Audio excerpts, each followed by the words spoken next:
Welcome to Marketing Mistakes and How to Avoid Them. Here's your host, Stacy Jones.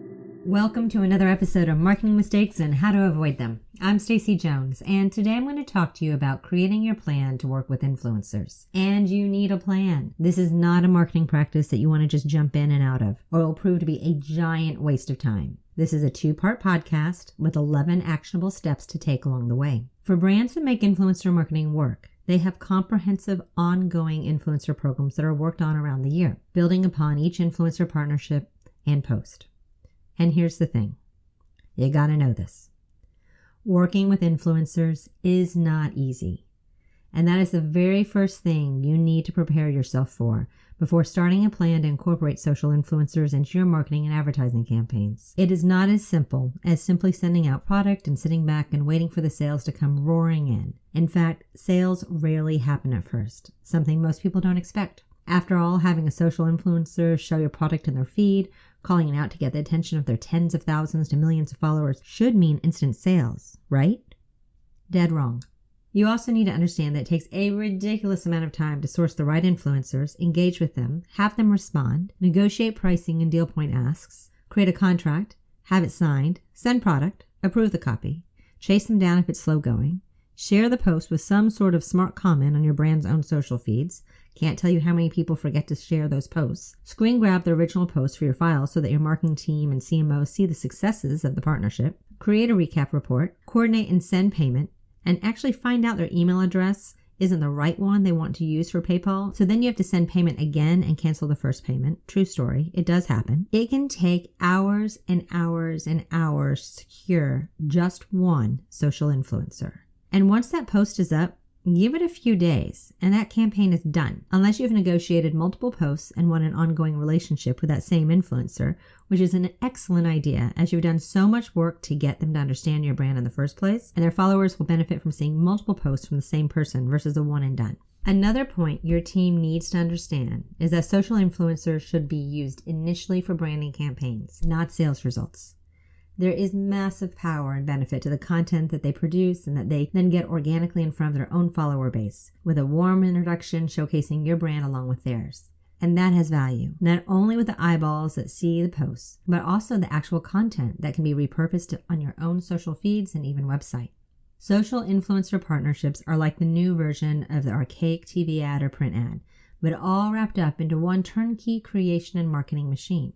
Social influencers provide the creative direction, ad copy, set build, filming or photo shoot, editing and video or image photoshopping, wardrobe styling. They often serve as the model and serve as the distribution outlet as well, bringing their media reach, also known as follower base, to you.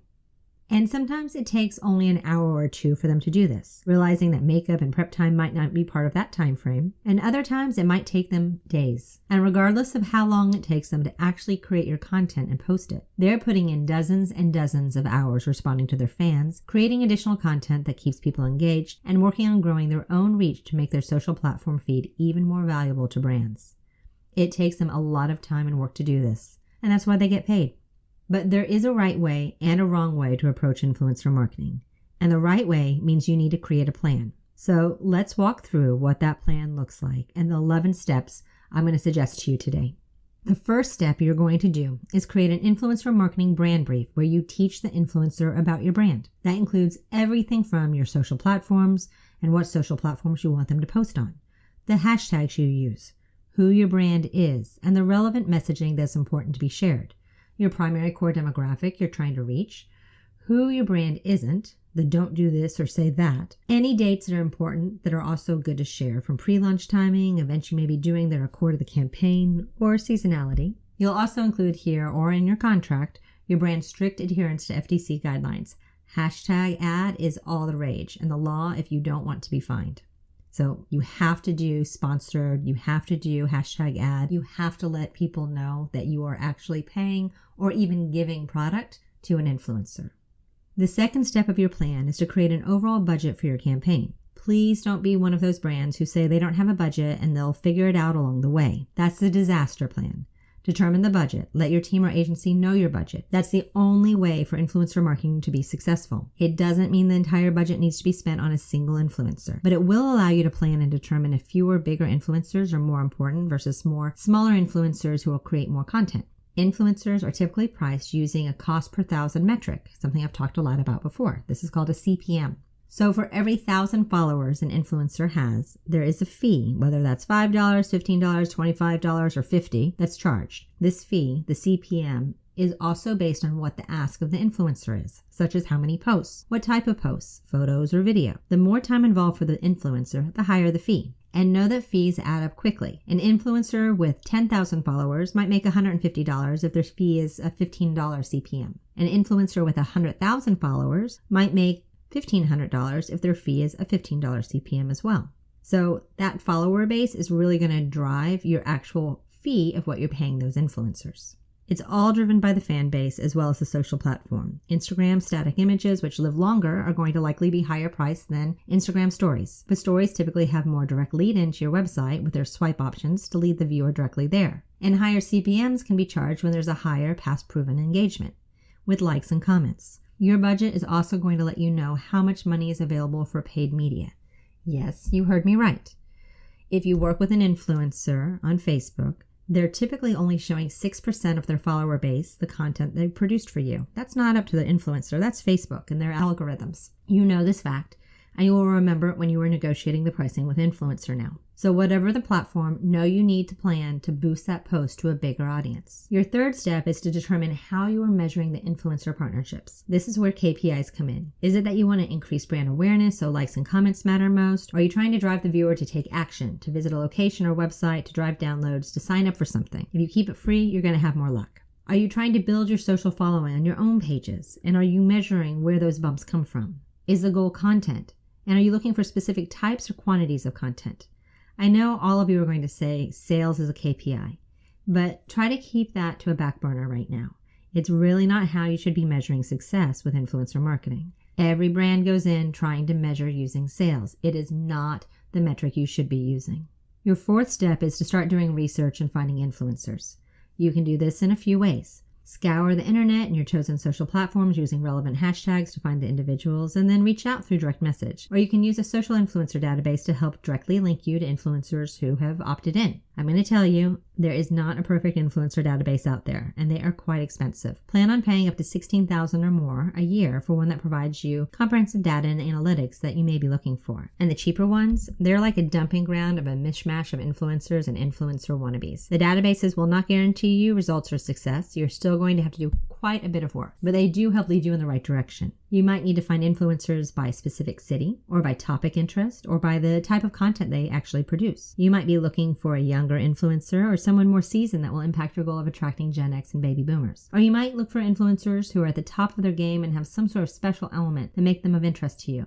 That's what we've done with brands like 0 Hour Detox, who wants influencers who drink and don't want a hangover later on, and Pala Casino and Spa, who wanted influencers who will help them age down, which really means Gen X and baby boomers are their target. And for BlackBerry, who we look for influencers who are driven business-wise and at the top of their game in their chosen professions. And you also want to know who exactly is that demo following the influencer. Is it who you think it is? Or is it a hot girl who you think would be an awesome option for your new herbal diet supplement, only to find out it's guys in Russia and Europe that are following her? And what about competition? Have they posted about your competitors recently? Then that might not be of interest to you to jump on that bandwagon. Or maybe it is because you're a fashion brand and no influencer is going to be limited to post about one fashion line. The size of the influencer fan base is going to impact costs. So that is also important to determine what you really need. You might ideally want someone who is going to produce videos. So YouTube influencers are going to be of interest. And how many brand deals have they done in reality? There's this new trend where influencers hashtag ad on posts they were not paid for in order to look like they were paid by brands and are desired influencers.